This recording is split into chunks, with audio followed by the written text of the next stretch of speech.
मुखी मंदिर का निर्माण होने जा रहा है। आपसे सहयोग की अपेक्षा रखते हैं। अगर आप सहयोग करना चाहते हैं तो आप बैंक ट्रांसफर, पेटीएम या यूपीआई के द्वारा दान कर सकते हैं और यह दान इनकम टैक्स के आयकर धारा एटीजी के अंतर्गत टैक्स में छूट का लाभ भी ले सकते हैं। इसके बारे में अधिक जानकारी नीचे डिस्क्रिप्शन में दी गई है। नमस्कार, दिव्य योगासन की तरफ से आपका हार्दिक स्वागत है।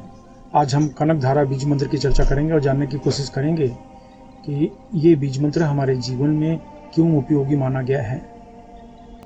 आज का मनुष्य अपने जीवन को सुखमय बनाने के लिए बहुत ही भागदौड़ करता है, बहुत ही मेहनत करता है। कभी कभी उसे मेहनत का फल मिल जाता है और कभी कभी नहीं मिलता। ऐसे समय पर वो बहुत उदास हो जाता है।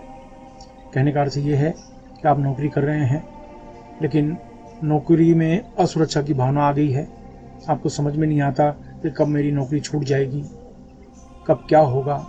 असुरक्षा की भावना में आप घिर गए हैं, या नौकरी में आपके बॉस लोगों से आपका जम नहीं रहा है, नौकरी में जो आपके साथ काम करने वाले लोग हैं उनसे आपको जम नहीं रहा है और हर तरह की असुरक्षा की भावना आपके अंदर आ गई है, या मनपसंद तरीके से नौकरी नहीं मिल रही है, या फिर जितना आप चाहते हैं, जिस मुकाम पे आप नौकरी में बढ़ना चाहते हैं उतना बढ़ने के चांस नहीं मिल रहे हैं, तो आपको कनक धारा मंत्र का जाप करना चाहिए। इसके अलावा आप किसी भी कार्य के लिए, धंधे बिजनेस के लिए आप कुछ लोन लेते हैं।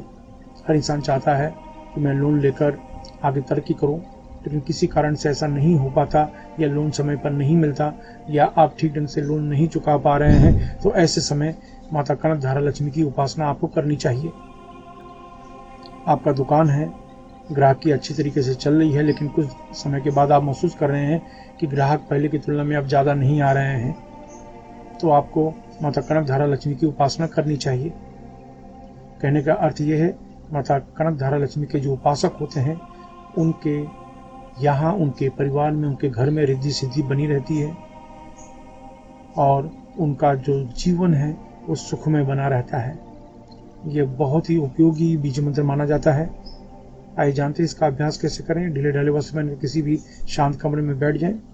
अगर आप जमीन पर नहीं बैठ सकते हैं तो किसी कुर्सी पर या सोफे पर शांत होकर बैठ जाएं। आप किसी भी आसन में बैठ सकते हैं।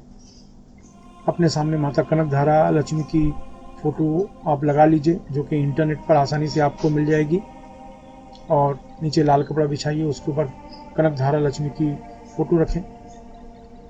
उसके बाद अपने दोनों आंखों के बीच में आज्ञा चक्र पर ध्यान देते हुए 10 बार प्राणायाम करें।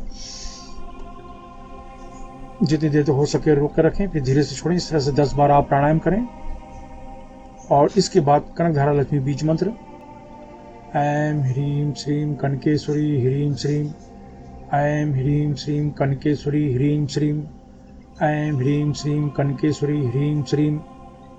इस मंत्र का उपांशु जाप करें, यानी धीमी आवाज में जाप करें।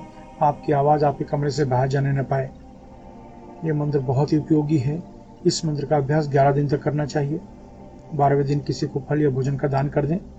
अगर आप किसी माला से इस मंत्र का जाप करते हैं तो मोती की माला, बैजंती माला, मूंगा माला या स्फटिक माला से इस मंत्र का जाप कर सकते हैं। 11 माला 11 दिन। 12वें दिन किसी को फल या भोजन का दान कर दें। लेकिन आप बिना माला के इस मंत्र का जाप करना चाहते हैं तो आधा घंटा रोज 11 दिन तक इस मंत्र का जाप करें। 12वें दिन किसी को फल या भोजन का दान कर दें। इस मंत्र को किसी भी गुरुवार, गुरु पुष्य नक्षत्र या शुक्रवार से इस मंत्र का जाप कर सकते हैं। सूरज डूबने के बाद इस मंत्र का जाप करेंगे तो लाभ ज़्यादा मिलता है। और याद रखें, दान में पैसे दान न करें। वाणी कन्या को भोजन कराएंगे तो लाभ मिलता है और ये आपकी सभी प्रकार की मनोकामनाओं को पूर्ण करता है, मन में शांति लाता है, परिवार में खुशहाली पैदा होती है। तो इस मंत्र का नियमित रूप से जाप करना चाहिए। मैंने पहले ही कहा, जो बीज मंत्र होता है उसके पहले या लास्ट में ओम या स्वाहा नमन नहीं लगाया जाता, उसे ही बीज मंत्र कहते हैं। बीज मंत्र मंत्र की तुलना में ज़्यादा शक्तिशाली माने जाते हैं। तो ये बीज मंत्र का अभ्यास करें, इससे आपको अत्यधिक लाभ होगा। अब जानते हैं इसके कुछ नियम। अपनी पूरी श्रद्धा बनाए रखें। इस मंत्र को गृहस्थ, सन्यासी कोई भी जप कर सकता है। इस मंत्र से शरीर में अत्यधिक गर्मी पैदा होती है, इसलिए ढीले ढाले वस्त्र पहनकर अभ्यास करें। महिलाओं को सम्मान दें। पति पत्नी अगर इस मंत्र का अभ्यास करें तो 10 गुना ज़्यादा लाभ मिलेगा। अगर आप नौकरी कर रहे हैं, बेरोजगार हैं या विद्यार्थी हैं, गृहिणी हैं, तो इस मंत्र को पूर्व दिशा की तरफ मुंह करके जपें। अगर आप व्यापार कर रहे हैं, कला के क्षेत्र में हैं, तो इस मंत्र को पश्चिम दिशा की तरफ मुंह करके जपें।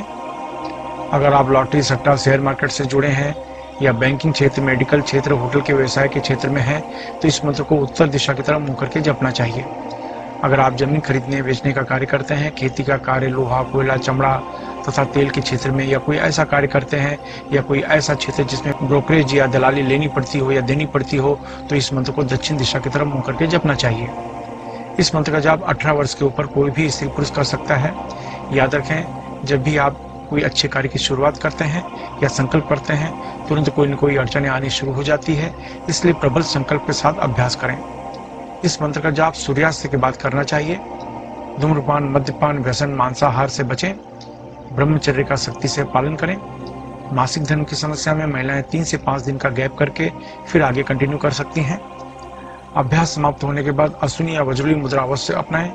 यह मुद्रा आपको ब्रह्मचर्य का पालन करने में मदद करती है।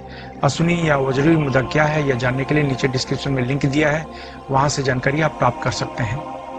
आशा है आप अपने जीवन में हमेशा खुश रहेंगे।